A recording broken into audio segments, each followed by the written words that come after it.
성도 여러분 안녕하십니까? 오늘 하나님께서 저에게 주신 말씀을 통해 저희의 신앙을 살펴보고자 합니다. 함께 출애굽기 2장 1절에서 10절에 있는 말씀을 봉독하도록 하시겠습니다. 출애굽기 2장 1절에서 10절에 있는 말씀입니다. 홀수는 제가 읽고 짝수는 성도님들께서 읽어주시면 감사하겠습니다. 출애굽기 2장 1절에서 10절에 있는 말씀입니다. 레위 가족 중 한 사람이 가서 레위 여자에게 장가들어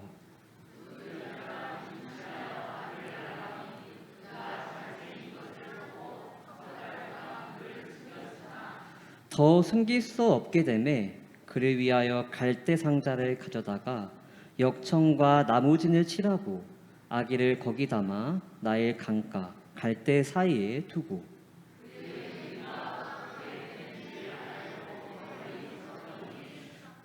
바로의 딸이 목욕하러 나일 강으로 내려오고 시녀들은 나일 강가를 거닐 때에 그가 갈대 사이에 상자를 보고 시녀들을 보내어 가져다가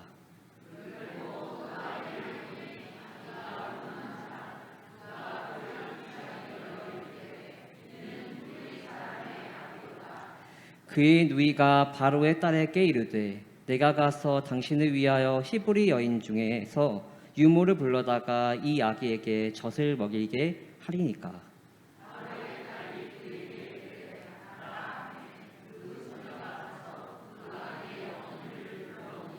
바로의 딸이 그에게 이르되 이 아기를 데려다가 나를 위하여 젖을 먹이라. 내가 그 삭슬 주리라. 여인이 아기를 데려다가 젖을 먹이더니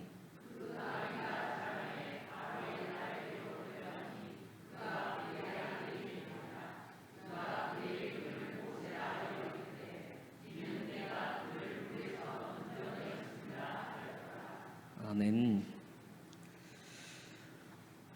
오늘 저희가 살펴본 인물은 바로 요게벳입니다. 모세의 어머니로 언급되는 그녀의 이름은 성경의 수많은 구절 중 단 2번 등장합니다. 더하여 본문 말씀을 통해 알 수 있듯이 100일도 채 되지 않는 자신의 아들을 갈대 상자에 넣어 떠나 보내려는 그 큰 사건 속에서도 요게벳은 자신의 이름이 아닌 레위 여자, 그 여자로 언급되고 있음을 저희는 본문 말씀을 통해 확인할 수 있게 됩니다. 그렇다면 성도님들께서는 출애굽기를 여러 번 읽으시면서 레위 여자, 그 여자로 언급되고 있는 이 요게벳의 심정을 생각해 보신 적 있으신가요? 많은 사람들은 이 출애굽기를 읽으면서 요게벳보단 모세에 초점을 맞추어 본문을 읽곤 합니다. 그러나 오늘 저희는 사랑스러운 자신의 아들이었던 모세를 떠나 보낼 수밖에 없었던 요게벳의 심정에 초점을 맞추어 본문 말씀을 이해하고자 합니다. 성경에서는 그녀의 심경에 대해서 직접적으로 표현하고 있는 부분은 나와 있지 않습니다. 그렇지만 본문 말씀 2절에서 3절 말씀을 통해서 저희는 다음과 같은 상황이 열거되고 있음을 확인할 수 있게 됩니다. 본문 말씀 출애굽기 2장 2절에서 3절 말씀을 보도록 하시겠습니다. 그 여자가 임신하여 아들을 낳으리니 그가 잘생긴 것을 보고 석 달 동안 그를 숨겼으나 더 숨길 수 없게 되매 그를 위하여 갈대 상자를 가져다가 역청과 나무진을 칠하고 아기를 거기에 담아 나일 강가 갈대 사이에 두고. 성경 구절에 요게벳의 마음이 나타나 있지는 않지만 저희는 이 성경 구절을 통하여 유추해 볼 수 있습니다. 아이를 떠나보내기 위해서 갈대 상자를 만드는 그녀의 마음은 얼마나 많이 아팠을까요? 혹시나 물이 셀까 두려워 역청과 나무 진을 바르는 그 손은 얼마나 떨렸으며 그 정성은 감히 어떤 말로 표현할 수 있을까요? 연평한 전도사님이 작곡하신 CCM 중에 이 요게벳의 노래가 있습니다. 이 노래에서는 이 요게벳의 마음을 다음과 같이 묘사하고 있습니다. 작은 갈대 상자, 물이 새지 않도록 역청과 나무지를 칠하네. 어떤 마음이었을까? 그녀의 두 눈엔 눈물이 흐르고 흘러. 동그란 눈으로 엄마를 보고 있는 아이와 입을 맞추고 상자를 덮고 강가에 띄우며 간절히 기도했겠지. 그녀의 마음이 어느 정도 느껴지시나요?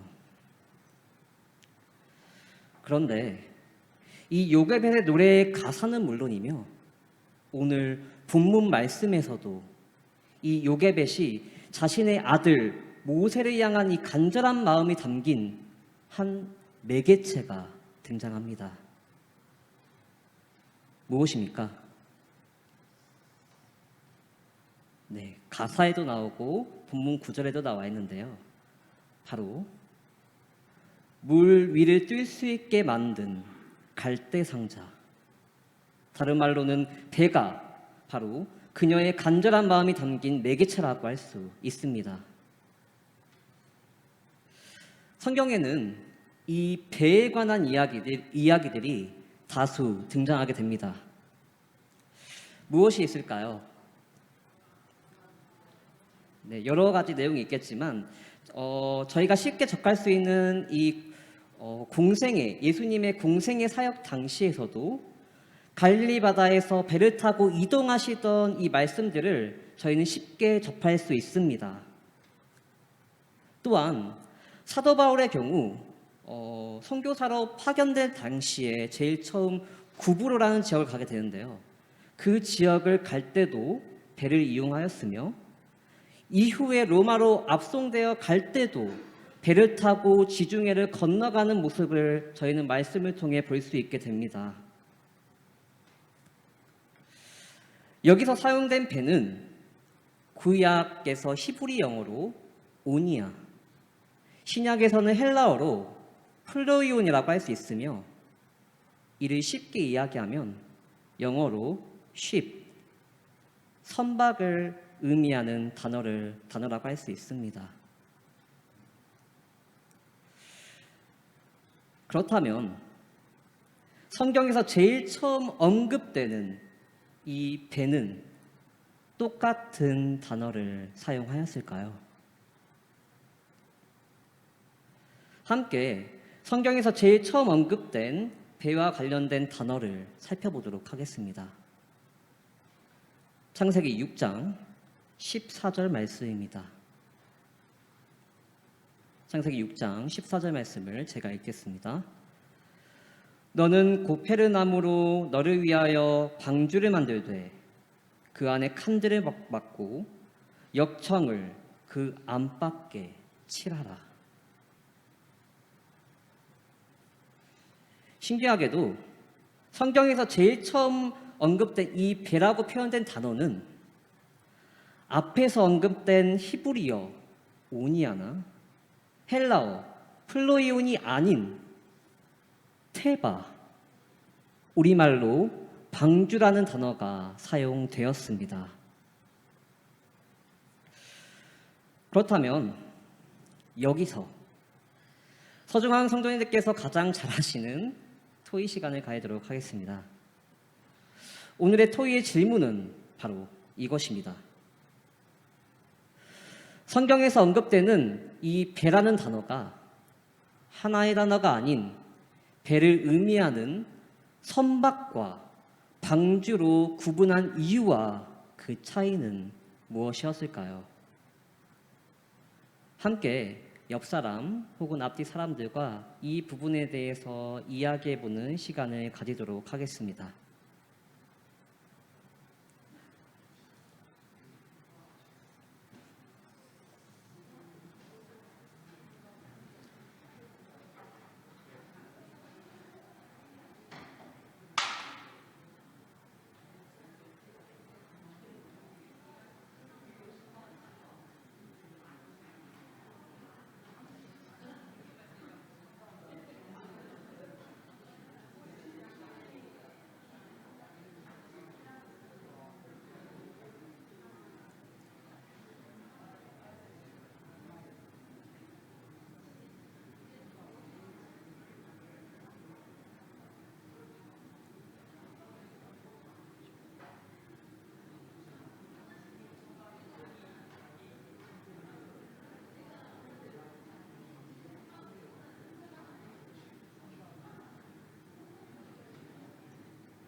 네, 이야기를 나누셨나요?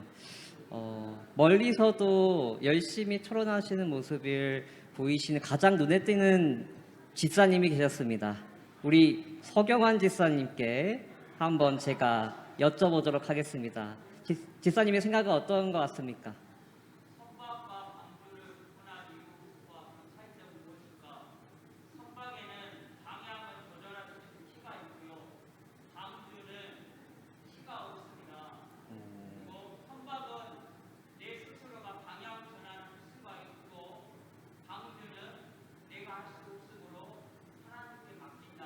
오, 네, 감사합니다. 네, 가장 명답을 주신 것 같습니다. 제가 설교하고 있는 포인트와 가장 가까운 답인 것 같아서 제가 이에 대해서 자세히 설명드리도록 하겠습니다. 먼저 쉽이라고 하죠. 선박이라고 부르는 이 플레이온의 경우 그의 뜻이 항해하다, 즉 어떤 목표를 향해 나아가는 배를 의미합니다. 다시 말해 선박의 경우 물길을 저 나가는 노와 그리고 배의 방향키가 존재한다는 것입니다. 따라서 이러한 배들의 경우 방향키를 이용하여 남쪽 이집트로 그리고 북쪽 메소포타미아로 혹은 건너편인 지중해로 오고 가고 있음을 저희는 알 수 있게 됩니다. 그러나 구약에서 배와 관련된 처음 언급된 이 방주라는 단어는 그 뜻이 그저 네모난 모양의 배, 다시 말해 배에 자체적으로 노가 있거나 방향키가 있지 않는, 방향을 이끌고 갈 수 있는 영역이 전혀 존재하지 않는 것이 바로 이 방주, 배를 의미한다고 합니다. 이에 대하여 창세기 7장 18절에서는 다음과 같이 증언하고 있습니다. 물이 더 많아져 땅의 창이라매 방주가 물 위에 떠다녔으며. 창세기 7장 18절 말씀을 보면 문장 구조상 특별한 부분을 저희는 파악할 수 있게 됩니다. 그건 바로 밑에 적힌 히브리어 성경과 위에 적힌 한글 성경 모두 본문 구절의 문장 주어가 노아가 아닌 방주, 즉 테바로 표기되어 있다는 것입니다. 이는 무엇을 의미하는 것일까요? 바로 말씀의 중심이 노아가 아닌 방주에 있음을 언급함으로써 노아가 타고 있는 배 테바의 경우 노아 스스로가 이를 조정하거나 제어하지 않고 있음을 내포하고 있다는 것입니다. 즉 방향키 하나 없는 테바가 물 위에 떴으며 방향키 하나 없는 테바가 물결에 따라 이리저리 이동하였고 방향키 없는 테바가 노아와 그의 가족들을 안전한 곳으로 모으고 머물게 하였을 뿐더러 방향키 없는 테바가 그들을 아라랏산에 머물게 하였다는 것입니다. 그리고 이를 통해 저희가 파악할 수 있는 말씀의 진정한 의미는 스스로 제어할 수 없는 방향키 하나 없는 테바를 이끈 것은 인간이 아닌 말씀의 행간마다 숨어서 역사하신 하나님이 이끄셨다는 것입니다. 그리고 노아의 방주에서 사용된 이 테바라는 단어가 또다시 등장하는 부분이 있는데요. 그곳이 바로 오늘 본문 말씀 출애굽기 2장의 내용입니다. 이집트 정부로부터 극심한 학대를 받고 있던 이스라엘 백성들은 결국 그들의 남자아이가 태어나게 되면 나일강에 던지라는 남아 살해 정책까지 시행되는 지경에 이르게 됩니다.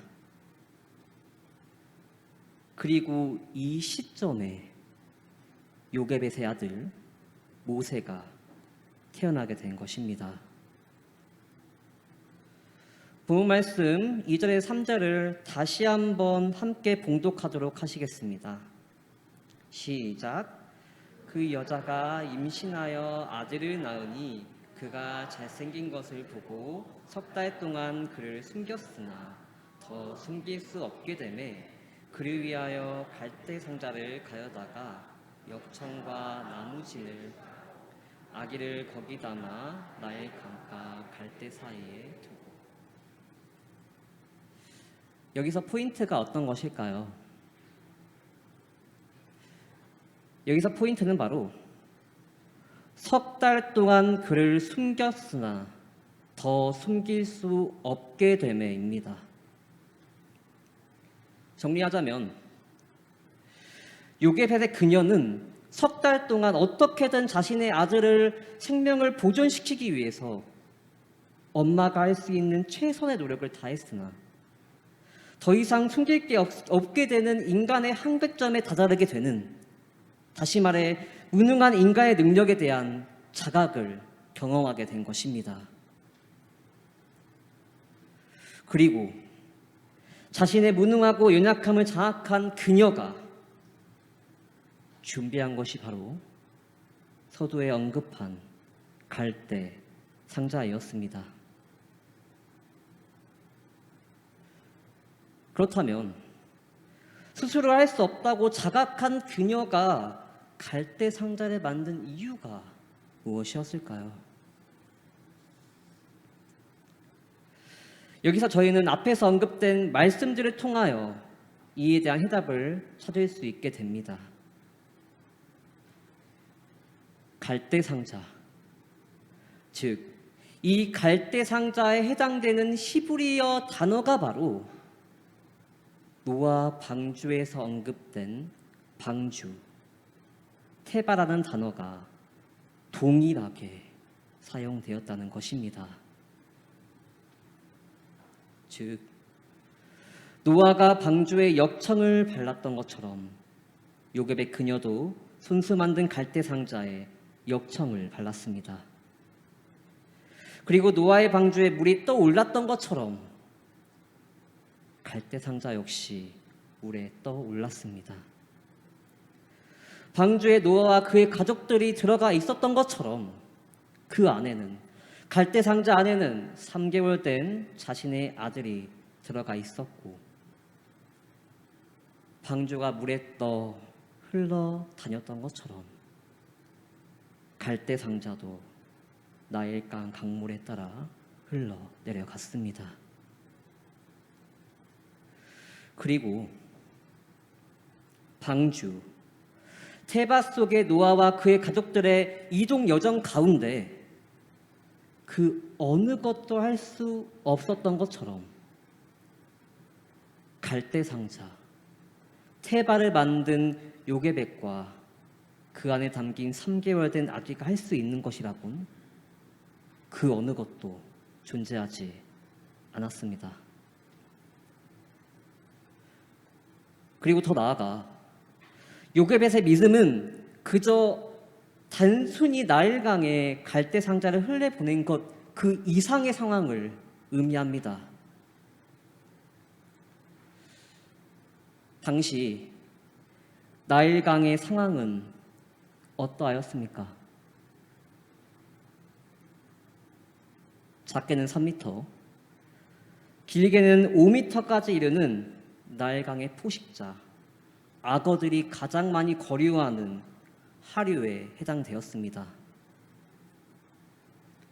이는 그 아무리 최선을 다하여 물이 스며지지 않도록 역청과 나무진을 칠한다고 할지라도 그 나무 상자가 흘러가는 주변에는 단숨에 그 상자를 삼키고도 없앨 수 있는 악어떼가 존재하였다는 것입니다. 그리고 요게벳 그녀가 할 수 있는 거라곤 자신의 딸 미리암이 물결에 따라 흘러가는 갈대 상자를 그저 멀리서 지켜볼 뿐 할 수 있는 건 그 어느 것도 존재하지 않은 거에 바로 요게벳에게 주어진 상황이었습니다. 다시 말해 요게벳은 테바가 어디로 가고 오는지에 대한 행로의 조정권도 멈추고 서게 하는 결정권도 존재하지 않았습니다. 그녀는 악어떼들이 달려들고 물살의 힘으로 인해 작은 갈대가 이리저리 흔들려진다고 할지라도 그 테바를 보호하고 이끌고 가는 것은 물사에도 바람도 아닌 바다의 파도를 잠잠하게 하시며 홍수의 물길을 드러내게 하시고 물 위의 소명과 동풍까지 주장하셨던 여호와 하나님 한 분이심을 그녀는 인지하였으며 그 믿음으로 나아갔다는 것입니다. 그리고 그 결과 어떻게 되었나요? 부조화 선지자 243페이지에 있는 말씀입니다. 어머니의 열렬한 기도와 그 아들의 하나님의 보호에 의탁하게 되자 눈에 보이지 않는 천사들이 그의 비천한 휴식처 위에 날고 있었다. 천사들은 바로의 딸을 그곳으로 인도하였고 공주는 그 작은 상자에 호기심을 갖게 되었으며 그가 그 상자 속에 있는 아름다운 아이를 보았을 때 한눈에 그 아이를 버린 사연을 알아차릴 수 있었다. 그 어린 나이의 눈물은 그의 동정심을 불어일으켰으며 그런 방법으로도 자기의 귀중한 아이의 생명을 보존하려는 알지 못하는 어머니에게 동정심이 갔다. 공주는 그 아이를 구원하기로 결심하고 그를 자신의 양자로 삼으려고 하였다.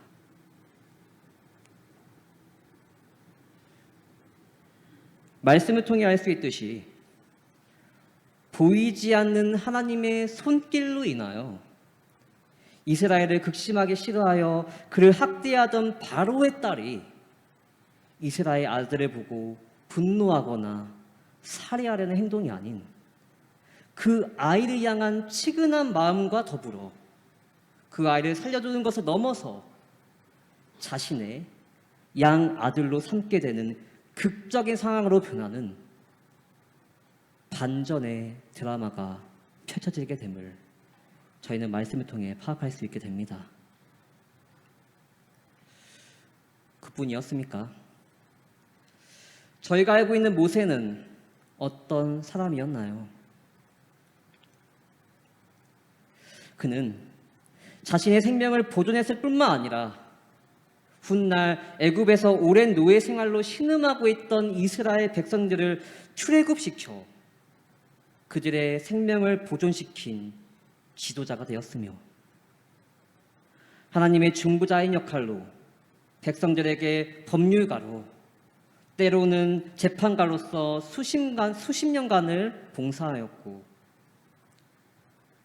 구약 성서 맨 앞에 있는 5개의 창세기, 출애굽기, 레위기, 민수기, 신명기를 저술하는 저자가 되는 등 많은 업적을 남기게 되었습니다.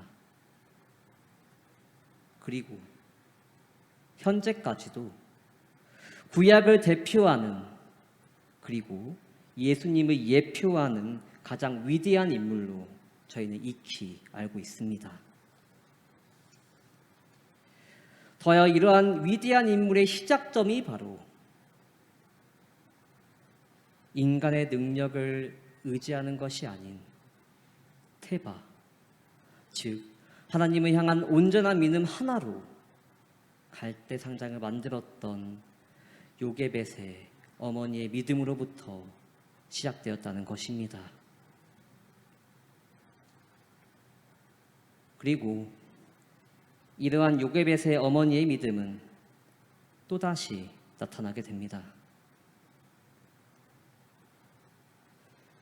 1994년 어느 추운 날, 작은 생명체가 태어나게 됩니다. 그러나 그 탄생의 시기는 마냥 기쁘고 행복하지만은 않았습니다. 병원의 전문의를 비롯하여 모든 진료 담당자들은 이 태아의 생존 가능성의 여부가 희박하다는 절망적인 메시지를 산모에게 전하게 됩니다. 10개월 동안 사랑으로 보살핀 그 어머니의 심정은 어떠하였을 것 같습니까? 세상을 마주하자마자 죽을 수밖에 없었던 자식을 바라보는 그 엄마의 심정은 어떠하였을 것 같나요? 태어나자마자 자신의 품이 아닌 인큐베이터 안에서 죽음을 맞이할 수밖에 없는 자식을, 그녀가 그를 위해 할 수 있는 것이라곤 무엇이 있었을까요? 인간의 능력으로 할 수 있는 것은 그 어느 것도 있지 않았습니다. 그러나 산모는 의료진들과 관계자들에게 도움을 구하는 것이 아닌 다음과 같은 고백을 하게 됩니다. 하나님, 이 아들을 주님께 맡깁니다. 이 아이의 생명까지도 주님께 의탁합니다. 이 아들을 주님의 종으로 사용하여 주시옵소서.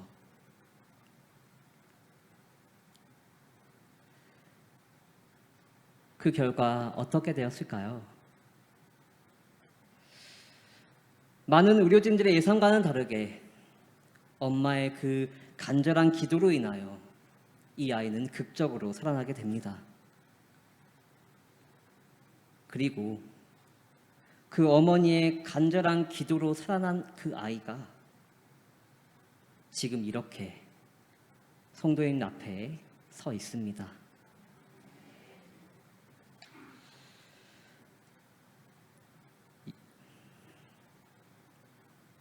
잠시만요.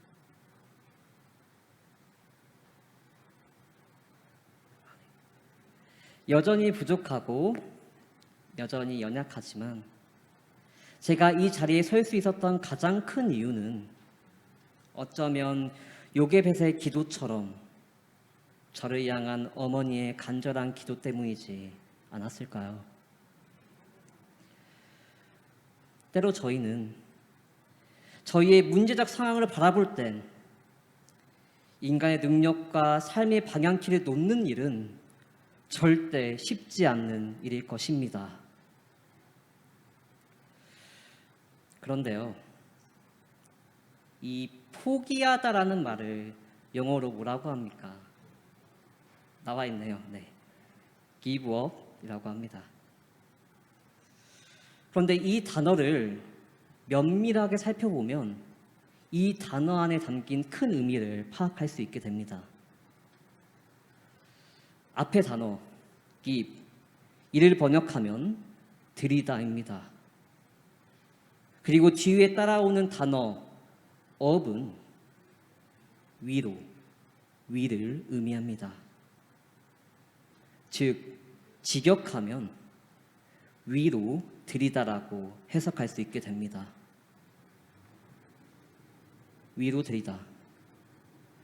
다시 말해, 포기하다는 의미는 위에 계신 분께 내 모든 상황을 드리는 것을 의미하는 것입니다. give up. 위로 우리의 모든 상황을 내어 드릴 때만이, 요게벳이 갈대상자를 하나님께 내어 드릴 때만이 그분께서 역사하실 수 있음을 기억하시길 간절히 바라며, 저희의 삶을, 그리고 나의 자녀의 삶을 하나님께 내어드리는 서정환교회 모든 성도님들 되시길 간절히 바랍니다.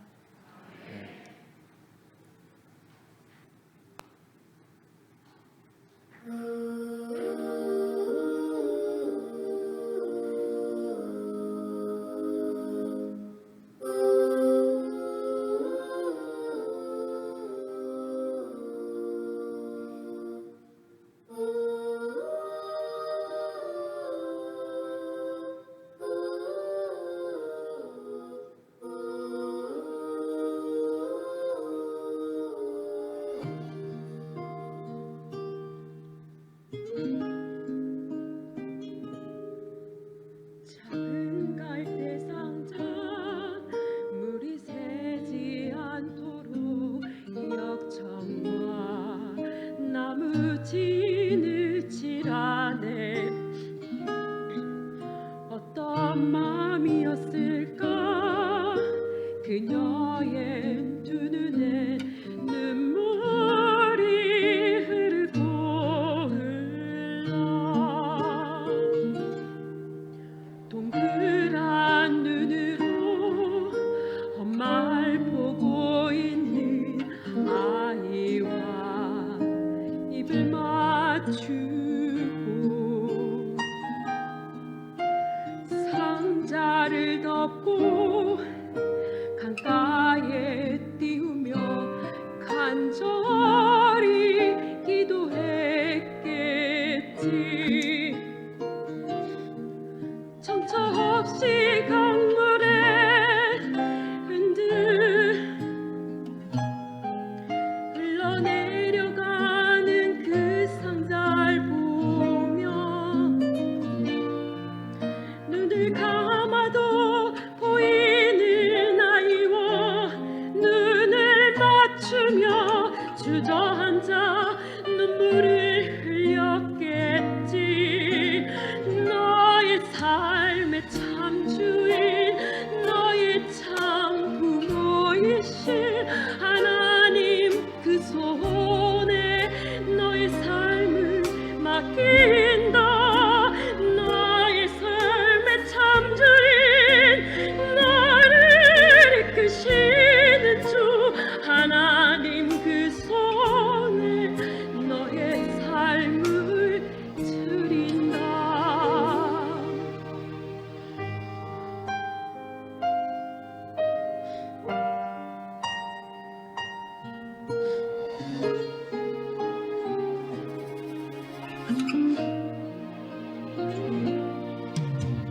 어떤 마음이었을까 그녀의 두 눈에 눈물이 흐르고 흘러.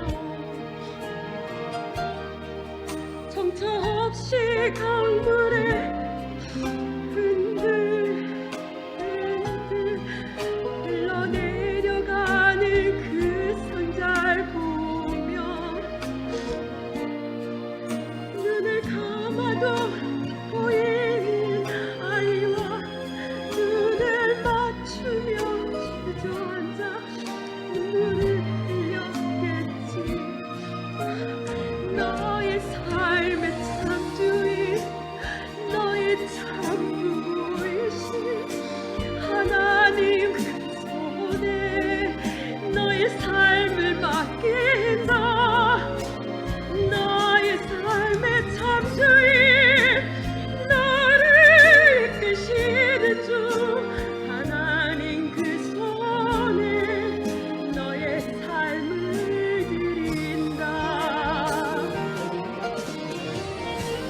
그가 널 구원하시리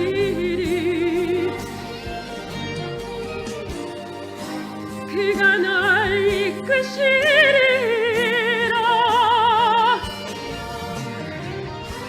그가 널 사용하시리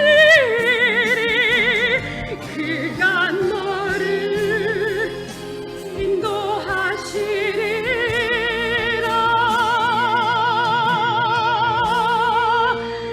너의 삶의 참주인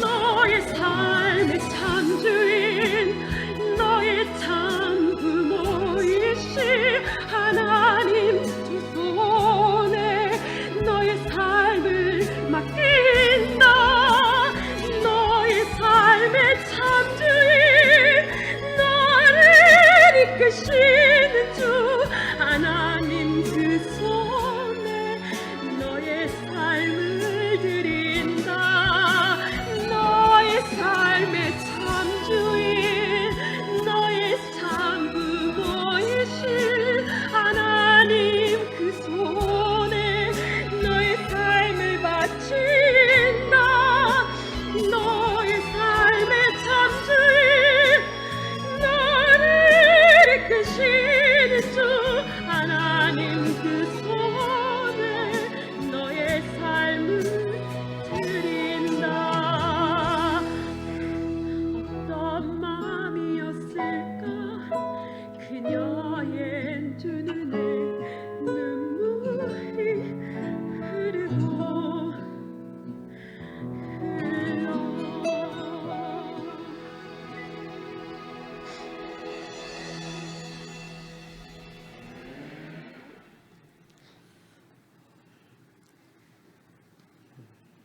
그리스도의 인생은 홍수로 물이 불어난 시대에 거친 풍랑이 이르고 숨겨진 암초가 있는 바다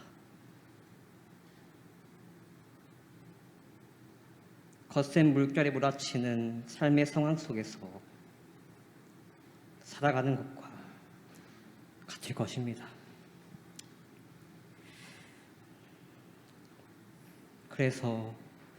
그렇기 때문에 저희는 방향키 없는 태바 속에 거해야만 합니다.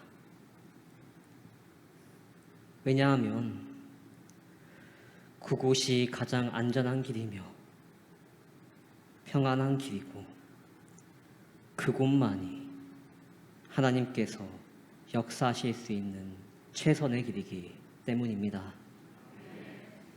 기도하시겠습니다.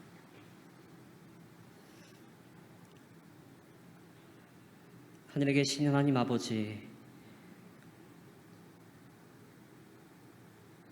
저희 삶의 연약함과 부족함이 오히려 주님을 바라볼 수 있는 지경임에 감사드립니다. 때론 우리의 인간적인 힘을 의지하여 모든 걸 하였으나 가장 최선의 길은 주님 안에 거하였을 때, 주님을 온전히 믿었을 때, 그 태바 속에 거했을 때임을 기억하게 하여 주시옵소서. 그리하여 나의 삶을, 나의 자녀의 삶을, 나의 가족의 삶을 주님께 온전히 내어드리는 참된 그리스도인이 되게 하여 주시옵소서. 예수 그리스도의 이름으로 간절히 기도드립니다. 아멘.